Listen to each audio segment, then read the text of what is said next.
In the previous lessons, you became familiar with different cutting tools. For example, we talked about the razor tool. Whenever we select it and click on a clip, it creates a cut like this. We can also create a cut by placing the playhead on a clip and pressing Ctrl+K on the keyboard. Each time I press Ctrl+K, a cut is created at the playhead position. I'll press Ctrl+Z to undo and go back to the previous state. In earlier lessons, I also mentioned that whenever we place the playhead at a specific point and press the Q key, everything before the playhead gets removed. I'll press Ctrl+Z again. Likewise, if you place the playhead at the desired point and press the W key, everything after the playhead will be removed. Just keep in mind that this only affects the clip where the playhead is positioned.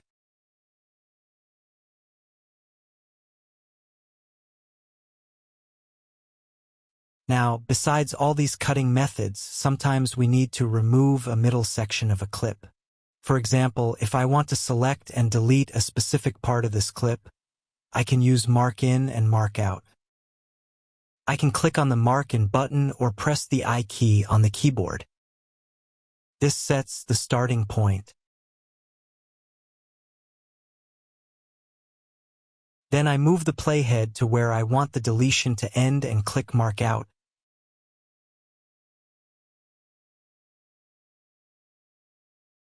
Or press the O key on the keyboard. This way, I've selected a portion of the clip which is highlighted. To remove this selected part, I can use the Lift button located in the program monitor. I click Lift, and the selected section is removed, leaving an empty gap in the timeline. To close this gap and connect the following clips, I simply right-click on the empty space and choose Ripple Delete. This removes the gap and automatically moves the clips forward. I'll press Ctrl+Z to undo. This time, instead of Lift, I want to use Extract. After selecting the same section, I click the Extract button. Now the selected part is removed, and the clips after it automatically snap back and connect to the previous clips.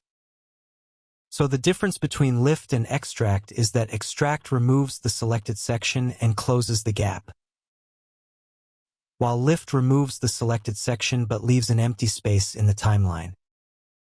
I'll press Ctrl+Z again to return to the previous state. I can also adjust the selected area using the Selection tool. I can move it, expand it to include more footage, or make it smaller like this.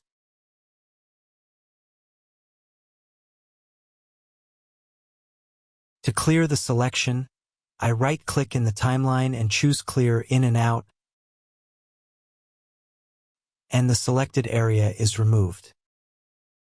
This time, instead of using the buttons, I'll use the I and O keys on the keyboard to set my in and out points again.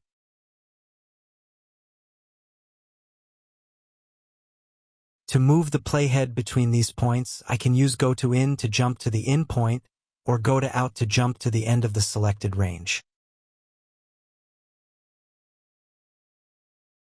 I'll right-click again and choose Clear In and Out to remove the selection. Sometimes we need to add markers.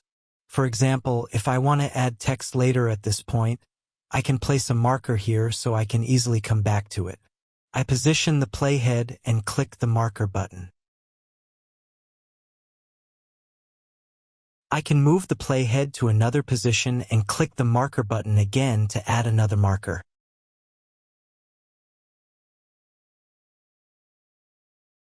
If you double-click on a marker, the marker dialog opens. Here you can give the marker a name, add notes, and change its color. For example, I'll choose red, enter a name, and click OK.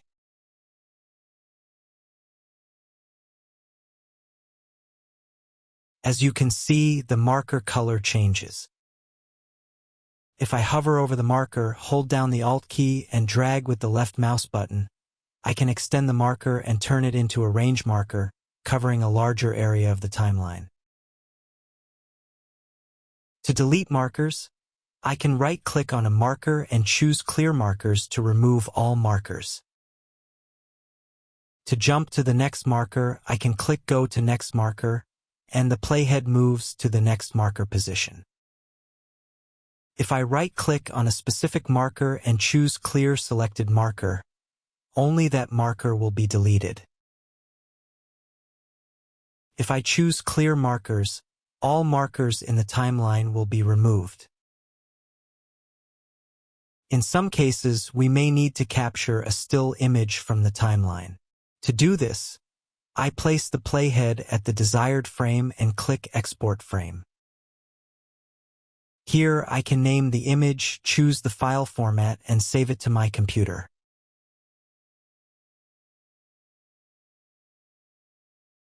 If I enable Import into Project, and then click OK, the image is saved to my system and also imported directly into the project panel. From there, I can drag it into the timeline if I want.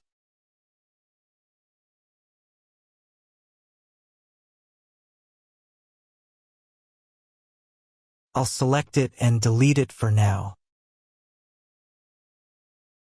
We can also combine multiple clips, including audio, into a single nested clip. To do this, I select all the clips, right-click, and choose Nest.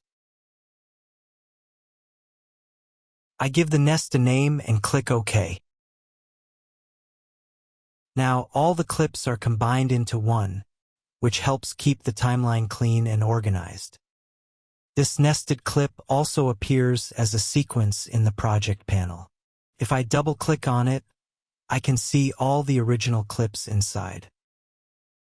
From there, I can return to the main sequence at any time. Great job making it this far.